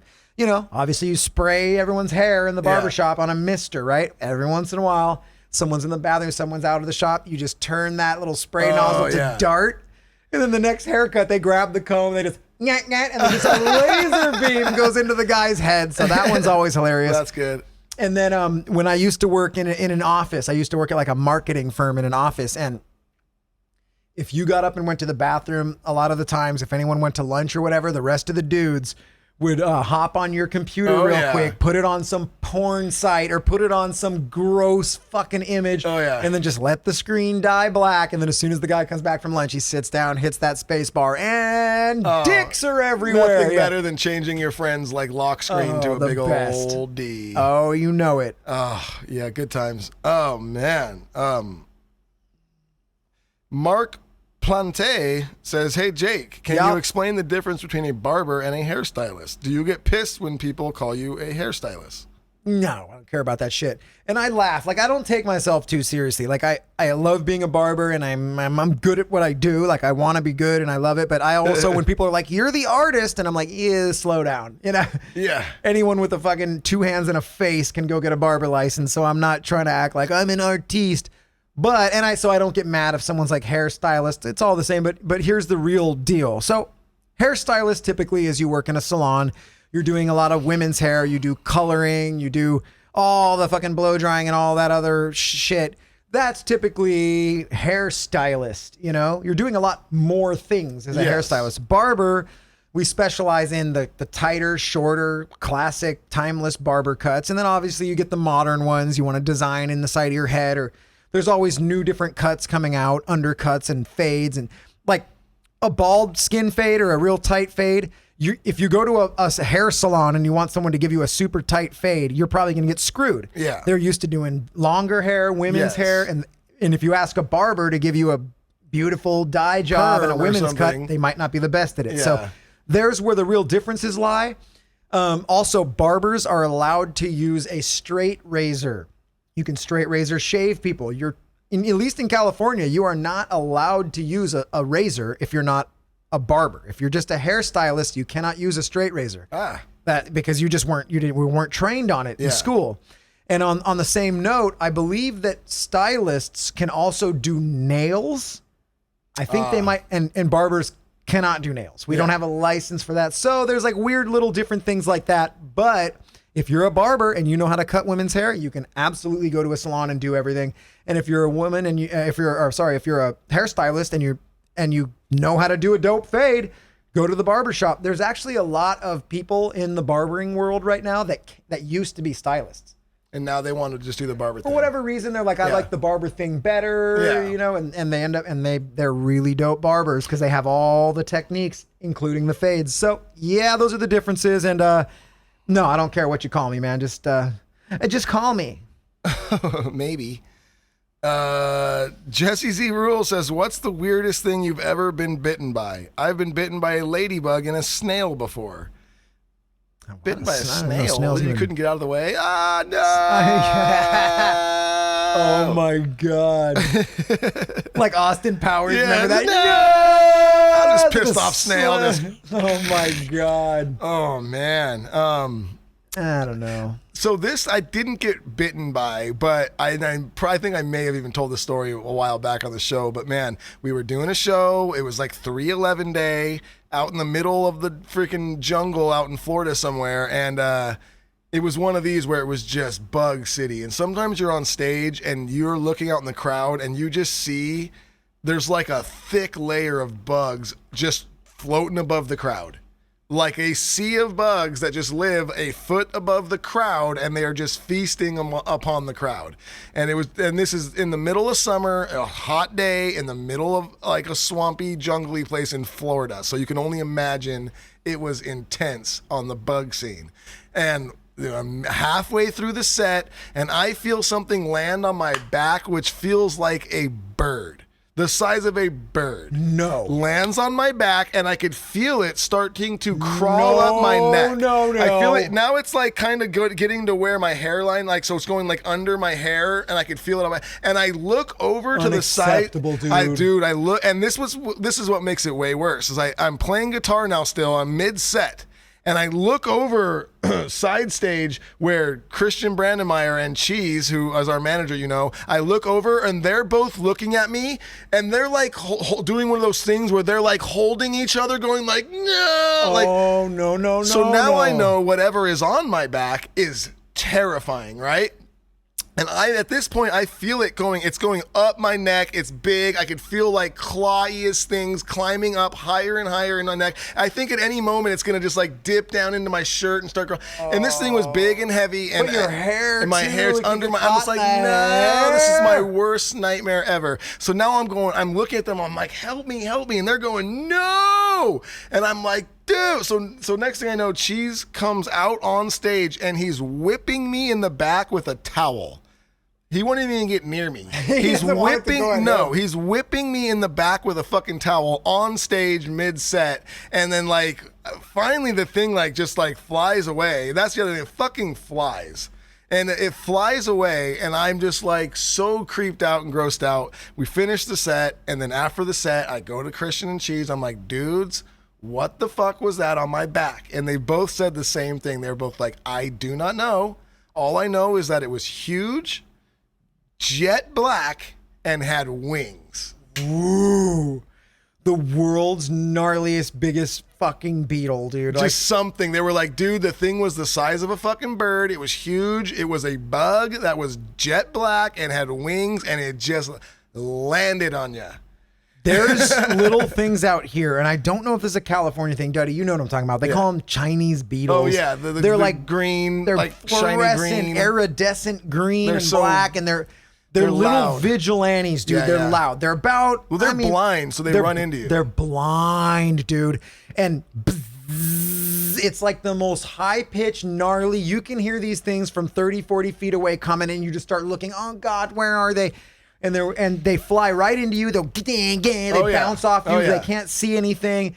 And do you remember when we were young and we were having a water balloon fight with like our neighbors? It was Jolene. Okay, Duddy and I had this next door neighbor named Jolene, and she had the thickest, blondest, curliest, thickest hair.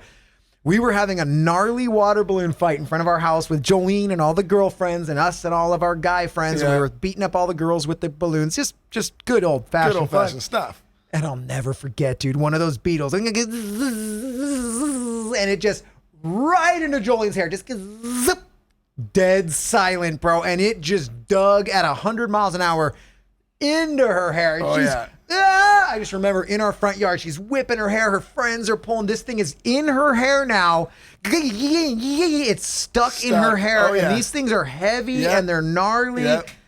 Dude, Jake, that happened to me with a Chinese beetle. And the thing that's funny to me is it ran into my head, so I just started running. Because that's what I do when bugs fly at me. I started running, and I thought that it was chasing me, but what I realized is that it was stuck in my hair, so it's flying. It's like I have a kite now. It's stuck in my hair, and it's flying. I'm running, and yeah. Dude, those are the most horrifying. And I don't even think they bite or do anything harmful to you. They're just so sketchy, dude. Yeah. Ugh. No, they I don't cannot. like They cannot flying harm things. you at all. Flying things are No, the my gnarliest. wife catches those in her hand, holds them, pets like, these are so pretty, and then she chases me around with them. I hate them. Literally, people would freeze these and then tie a string to their foot and then let them thaw out and then walk around with them. Yeah, I've seen people do that with bees too. Horrifying. Michael Yarno. Yarny wants to know, when you guys started driving, did your parents give you a car to drive or did you have to buy your own? What was your first car?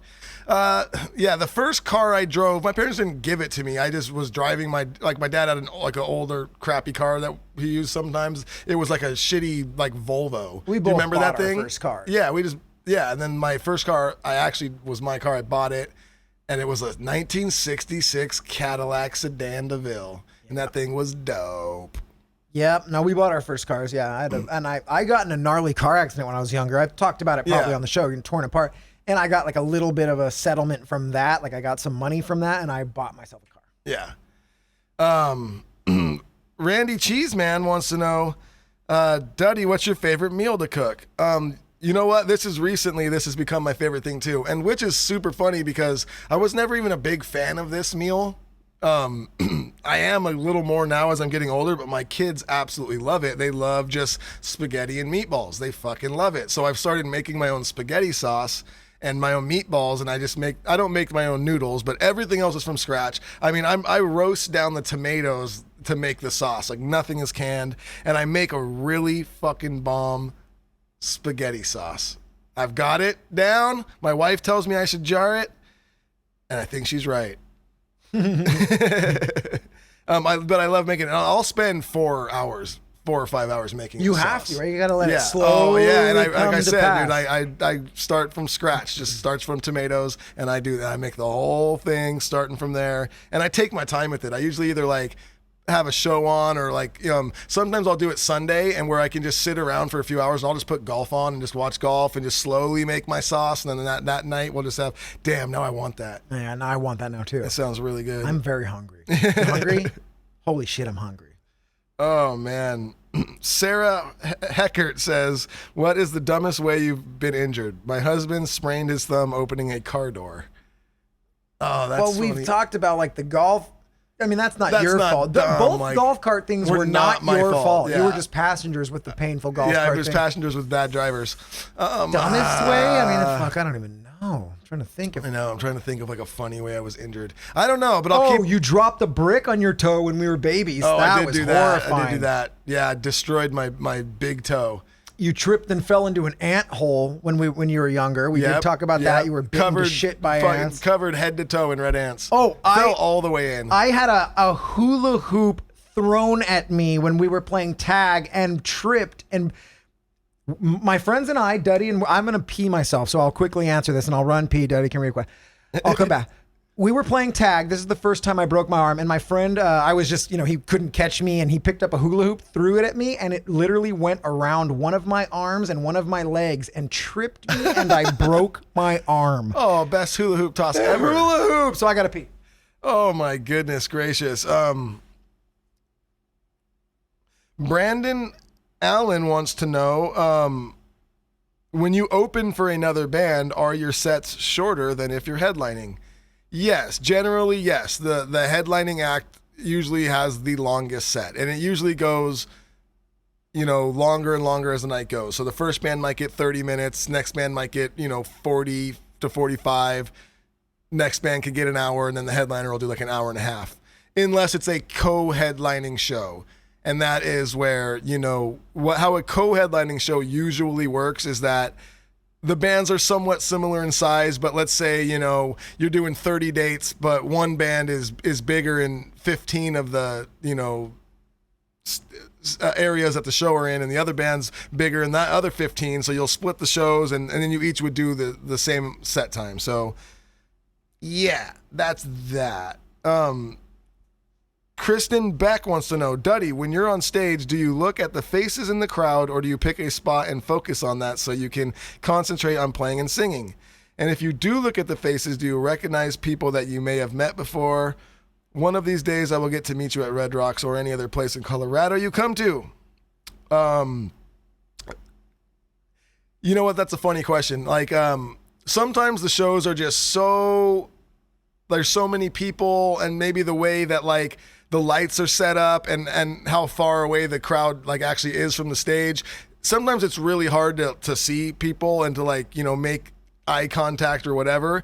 But man, sometimes like the crowd is so visible. And here's the one thing I hate. I don't hate it. It's just one of those funny things. And I'm sure everybody's had this. I'll have this at a restaurant, but it's extra weird when it's at a concert. But like, I'll accidentally like make total eye contact with someone like front row or 2 or 3 rows back. I'll just make full eye contact where we both know like, oh yeah, we're eye contacted, me and you right now. And then the rest of the set, you just do that thing where you kind of look back over and then and they're looking right at you and you're just like, now we're contacting every 5 seconds and I can't stop eye contacting you.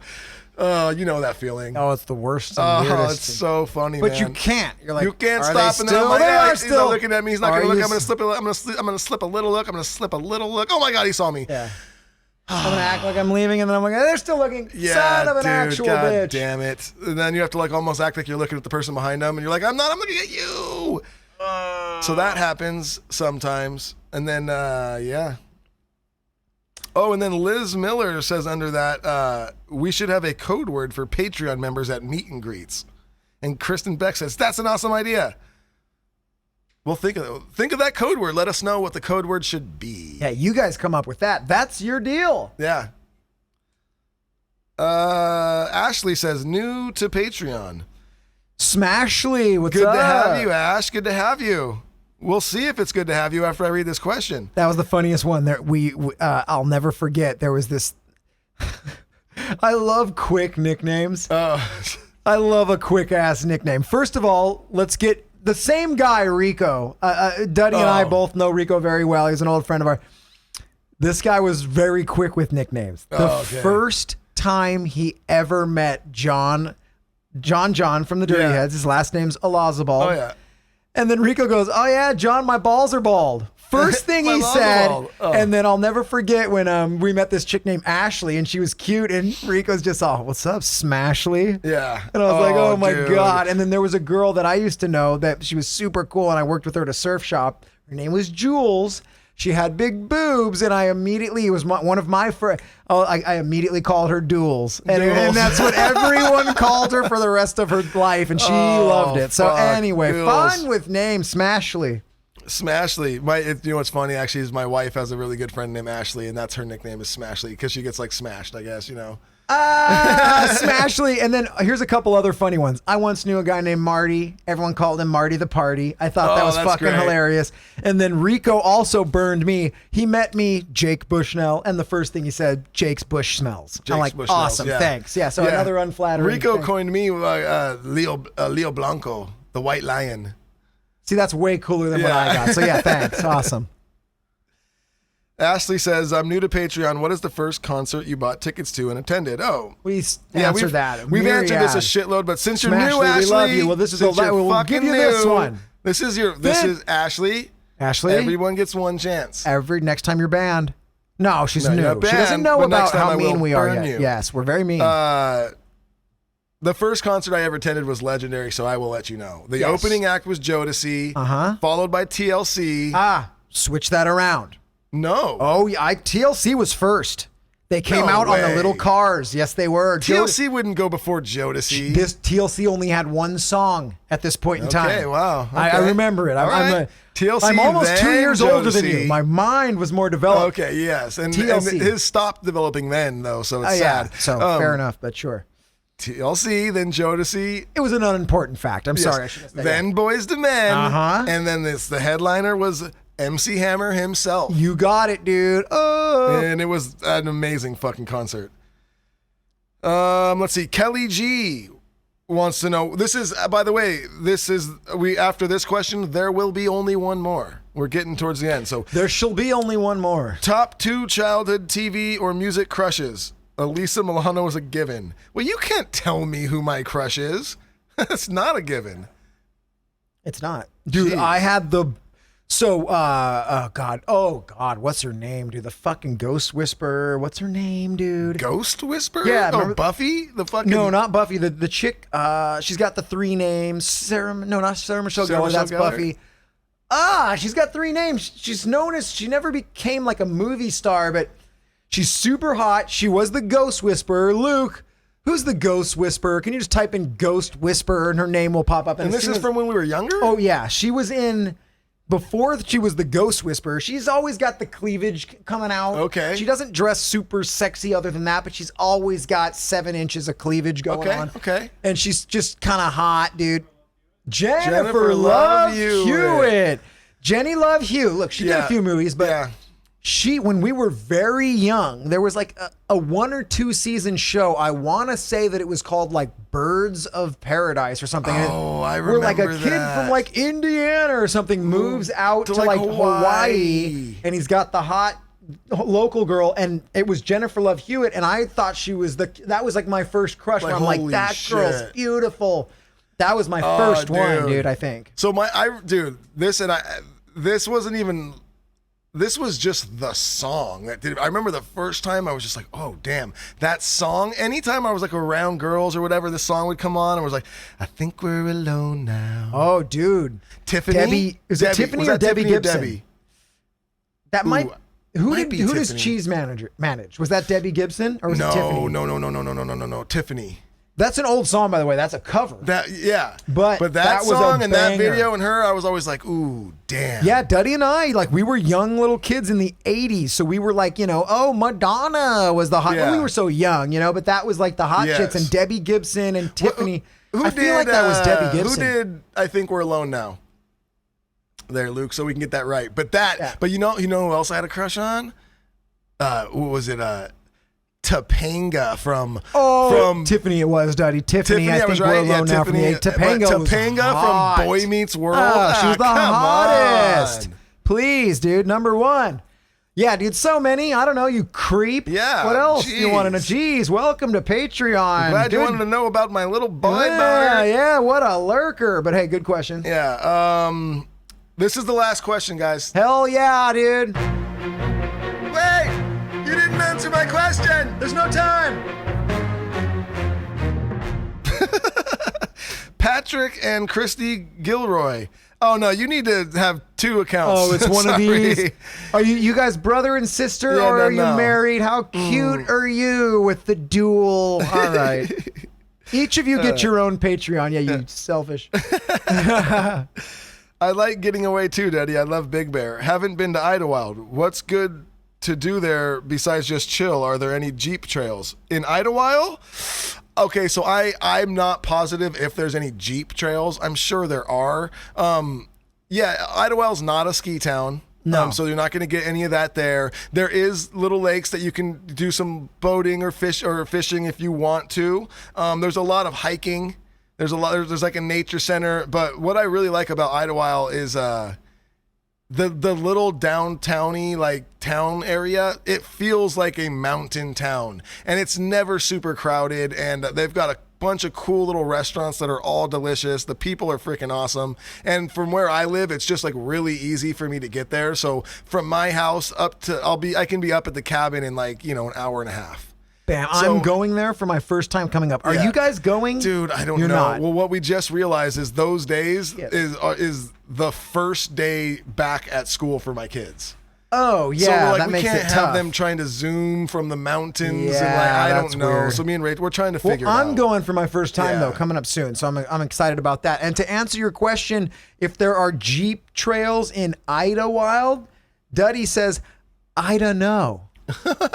That was fun. All right, I don't know, we're but you know who feeling will good. know? You will Who? know? Google. Yeah, that's another thing, dude. That gets me. I've talked about this. Yeah, that Google it. Dude, this will be my favorite. I've literally had this fucking question. I've been hit up in a DM, and I've opened the DM, and it'll be like, bro, I'm coming to your show in fucking Albuquerque, and I'm taking the 319. When I get off, which way should I turn for like the parking? And then like, do you know like when is the line gonna like what? What? Google. I've complained about this many a time on the show. I know, shocking, but when people go on Facebook, and they're Yes. like, does anyone know of a good mechanic in Seattle? Like, yes, Google knows every single mechanic in Seattle, and then Yelp, I guess, will tell you if anyone's When are you coming back to Florida? Google. Sometimes Google knows before you know. Yeah. Daddy will be like, I didn't even know we were playing there. I most of the time don't have any clue. Thank you for the question. But we love you guys. Yeah, again. And are we there- hope you have a wonderful day. A wonderful. Is this it? Is it the end of the show? We're saying think goodbye. so. We're saying Yeah, goodbye. we're saying goodbye. It was one of the best episodes ever, if not the best. I feel great. Lots of feel good stuff. Duddy, you feel good. We tackled so many things. They just got tackled. All the things. WAP, you guys know what it's about now. It's a butthole sex song. Have a great week. Duddy, say goodbye to everybody. Bye-bye. Watch out for bats serving you food. That's right. Bye-bye.